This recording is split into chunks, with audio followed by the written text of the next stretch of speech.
जय हिंद, जोहार। आज हम लोग एक महत्वपूर्ण विषय पे चर्चा कर रहे हैं। बहुत दिन से हमारे जो है यूट्यूब चैनल पे कमेंट्स आ रहे थे, बहुत लोग बता रहे थे कि इतिहास में जो है गवर्नर जनरल और वायसराय जो है याद भी नहीं रहते हैं और उनके कार्यकाल में जो चीज महत्वपूर्ण बातें हुई हैं वो भी ध्यान नहीं रहता है।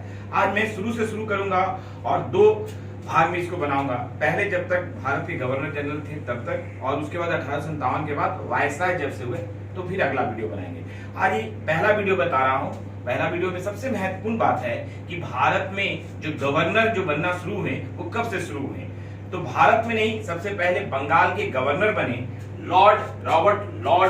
रॉबर्ट क्लाइव जो है ये बंगाल के गवर्नर बने। प्लासी के युद्ध के बाद, सिराजउद्दौला के हार के बाद बंगाल में जो है गवर्नर के रूप में रॉबर्ट क्लाइव को बनाया गया। रॉबर्ट क्लाइव का कार्यकाल 2 बार हुआ, 1757 से 1760 तक और 1765 से 1767 तक।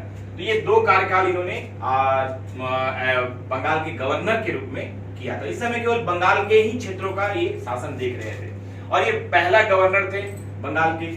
और इसके साथ इनका सबसे महत्वपूर्ण कि इन्होंने इलाहाबाद की संधि की थी 2 लोगों के साथ। एक अवध के नवाब शुजाउद्दौला के साथ इलाहाबाद की संधि हुई थी और दूसरा जो है मुगल बादशाह शाह आलम के साथ इलाहाबाद की संधि की गई थी। तो ये 2 महत्वपूर्ण बातें जो है आपको रॉबर्ट क्लाइव से संबंधित है। और रॉबर्ट क्लाइव ने एक महत्वपूर्ण और चीज किया था, द्वैध शासन। बंगाल में द्वैध शासन यानी ड्यूअल सिस्टम शुरू किया था, जिसमें दीवानी अधिकार जो ब्रिटिश ईस्ट इंडिया कंपनी के पास थी और फौजदारी अधिकार जो है नवाब के पास थी। दीवानी का मतलब होता है सारा राजस्व वसूलने का अधिकार जो है आपको ईस्ट इंडिया कंपनी अपने पास रखी थी और सारा जो है जवाबदेही प्रशासन की वो नवाब के पास था। ये द्वैध शासन आपने शुरू किया रॉबर्ट क्लाइव ने। उसका सबसे महत्वपूर्ण है वारेन हेस्टिंग। ये पहला जो है गवर्नर जनरल बना बंगाल का, पहला गवर्नर जनरल बना, जनरल हो गया। अब इसके अंदर जो है मद्रास और बंबई की भी जिम्मेदारी आ गई। बंगाल के साथ मद्रास और बंबई की भी जिम्मेदारी आ गई। बहुत महत्वपूर्ण बात है। और इसने जो है भारत की न्यायिक सेवा को जन्मदाता कहा जाता है, न्यायिक सेवा का इन्होंने सूत्रपात किया था। बहुत महत्वपूर्ण बात है। और 1784 में विलियम जोन्स के साथ मिलकर इसने एशियाटिक सोसाइटी की स्थापना की थी, जिसमें बहुत सारे जो भारत के धर्म ग्रंथ थे संस्कृत में और अन्य भाषा फारसी में उसको इंग्लिश में अनुवाद कराया था। ये एशियाटिक सोसाइटी की स्थापना हुई थी विलियम जोन्स के साथ 1784 में। ये जो है पहला गवर्नर जनरल था जिसपे कि इंग्लैंड में जाने पर इस पे महाभियोग चलाया गया था। बहुत महत्वपूर्ण बात है, महाभियोग वारेन हेस्टिंग पे चलाया गया जब इंग्लैंड वापस गया।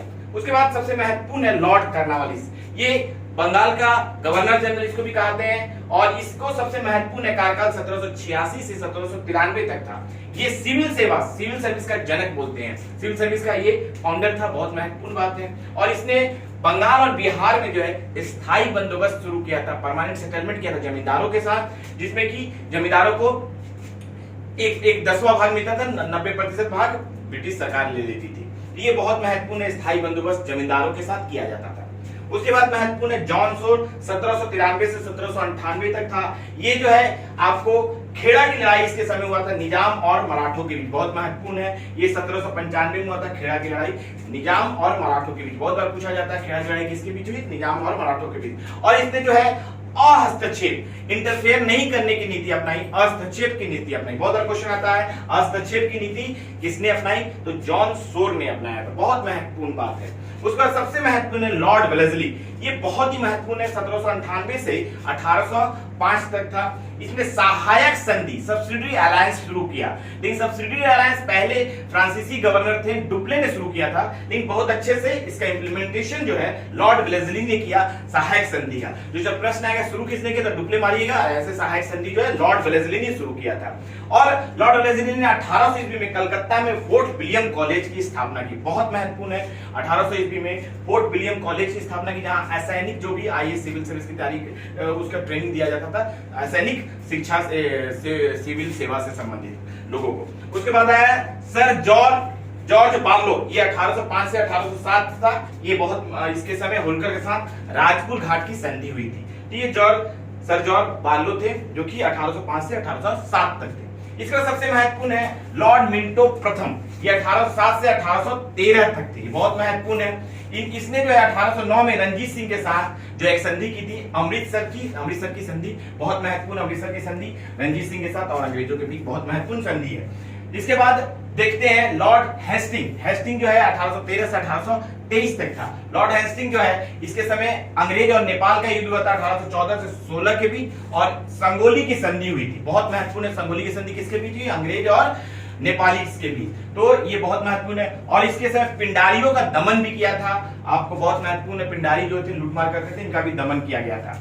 फिर लॉर्ड हेमहर्स्ट ने जो है 1823 से 1828 तक थे, ये बहुत महत्वपूर्ण है। और इसके समय जो है प्रथम आंग्ल बर्मा युद्ध हुआ था। पहला आंग्ल बर्मा युद्ध हुआ था 1824-26 के बीच में, और इसके बाद यांडुक की संधि हुई थी। यांडुक का संधि हुआ था, बहुत महत्वपूर्ण है। और इसी के समय 1824 में बैरकपुर में सैन्य विद्रोह हुआ था, सैनिकों ने विद्रोह किया था बैरकपुर में 1824 में।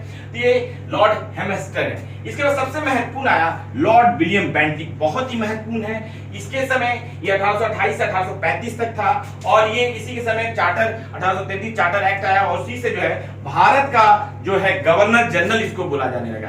भारत का, बंगाल के गवर्नर जनरल की जगह इसको भारत का गवर्नर जनरल बोला जाएगा। पहला जो भारत का governor general Lord William Bentinck था, याद रखिएगा आप लोग। और इसी के समय जो है एक्ट 17 कानून 17 के अंतर्गत जो है सती प्रथा को समाप्त कर दिया गया 1829 में राजा राम मोहन राय के जो है सहयोग से। फिर 1829-30 में एक और महत्वपूर्ण ठगी प्रथा को समाप्त किया गया था। एक स्लीमैन जो थे अधिकारी थे, उनके अध्यक्षता में ठगी प्रथा को समाप्त किया था, स्लीमैन के। तो ये बहुत महत्वपूर्ण है, आप लोग देखिएगा। और एक महत्वपूर्ण है, गवर्नर जनरल की काउंसिल में चौथा सदस्य जो है विधि सदस्य के रूप में मैकाले आ गया था, और मैकाले ने शिक्षा में बहुत ज्यादा सुधार किया, पाश्चात्य शिक्षा, अंग्रेजी शिक्षा का महत्व ज्यादा दिया। तो ये बहुत महत्वपूर्ण है लॉर्ड विलियम बेंटिक। उसके बाद आता है चार्ल्स मेटाकॉफ, ये 1835 से 36 के बीच में था। इसको भारतीय प्रेस की स्वतंत्रता का या मुक्तिदाता कहा जाता है। भारतीय प्रेस की स्वतंत्रता के लिए काम किया था, मुक्तिदाता, भारतीय प्रेस के मुक्तिदाता के रूप में जाना जाता है चार्ल्स मेटाकॉफ को। बहुत प्रश्न आता है। फिर लॉर्ड ऑकलैंड, इसके समय जो है आपको प्रथम अंग अफगान युद्ध हुआ था। पहला अफगान के साथ युद्ध था अंग्रेजों का 1836 से 42 तक ये थे, और ये युद्ध 1838 से 42 तक बीच हुआ, बहुत महत्वपूर्ण है। उसके बाद लॉर्ड एलनबरो, ये बहुत महत्वपूर्ण है, 1842 से 1844 तक थे। और इसके समय 1843 में जो है 1843 में बहुत महत्वपूर्ण है, दास प्रथा की समाप्ति हुई, स्लेवरी की समाप्ति हुई, बहुत महत्वपूर्ण है। और इसने कुशल आक्रमणता की नीति अपनाई, इसने भी किसी में इंटरफेयर करने की कोशिश नहीं की, आक्रमणता शांति से नीति अपनाया था, ये बहुत महत्वपूर्ण है। फिर आता है लॉर्ड हार्डिंग, ये 1844 से 1848 तक था, ये बहुत महत्वपूर्ण है। इसके समय प्रथम आंग्ल सिख युद्ध हुआ था 1846 में, और उसके बाद लाहौर की संधि हुई, बहुत महत्वपूर्ण है। और इसने एक उड़ीसा में जो खोंड जनजाति नरबली प्रथा था उसको समाप्त किया था। उड़ीसा में खोंड जनजाति जो है नरबली प्रथा उनमें थी, उसको समाप्त कर दिया। उसका सबसे महत्वपूर्ण है लॉर्ड डलहौजी, बहुत ही ज्यादा महत्वपूर्ण, इसके समय बहुत सारे सुधार हुए। ये 1848 से 1856 तक थे, और इसने हड़प नीति, जिसको कि व्यापक हस्तगत सिद्धांत भी बोलते हैं और डॉक्ट्राइन ऑफ लेफ्ट बोलते हैं, इससे बहुत सारे जो है राज्यों को मिला लिया, जिसके बाद ही सिपाही विद्रोह हुआ। झांसी की रानी के राज्य को लेने की कोशिश किया, वीर कुंवर की जमींदारी बंद कर दिया, नाना साहब का पेंशन बंद कर दिया, आपको अवध को कुशासन के आधार पर हड़प लिया। इस तरह से बहुत सारे राज्यों को इसने, देसी रियासतों को इसने हड़पने की कोशिश की, हड़प लिया था। ये बहुत महत्वपूर्ण है। इसी के समय रेलवे की शुरुआत हुई बंबई से थाने 34 किलोमीटर 1853 में, बहुत महत्वपूर्ण है। और इसी के समय 1854 में डाक टिकट भी जारी किया गया, बहुत महत्वपूर्ण है। और इसी के समय जो है पहला सार्वजनिक विभाग पीडब्ल्यू डिपार्टमेंट का स्थापना हुई, बहुत महत्वपूर्ण है। और लोक शिक्षा विभाग की भी स्थापना हुई, बहुत महत्वपूर्ण है। और इसी के साथ 1854 में वुड डिस्पैच आया, जो शिक्षा में मैग्ना कार्टा बोलते हैं, शिक्षा का बहुत ही महत्वपूर्ण जो है सुधार वुड डिस्पैच के अनुसार किया गया। तो ये बहुत महत्वपूर्ण जो है गवर्नर जनरल भारत के बारे में बताया मैंने, जो कि आपको विभिन्न प्रतियोगिता परीक्षा में आपको उपयोगी है। एक और महत्वपूर्ण बात है कि शिवाजी के बाद जो मराठा 5 राज्यों में विभाजित हो गए हैं, तो इसमें पूना में जो है पेशवा थे, और बड़ौदा में गायकवाड़ थे, और इंदौर में होलकर थे, और आपको ग्वालियर में सिंधिया थे, और नागपुर में भोसले थे। ये 5 भागों में शक्तियां मराठों की विभाजित हो गई थी। तो इसमें सबसे ज्यादा पावरफुल पूना के पेशवा थे। तो इस तरह से ये भी आप लोग याद रखिएगा, विभिन्न प्रतियोगिता परीक्षा में आपको पूछा जाता है।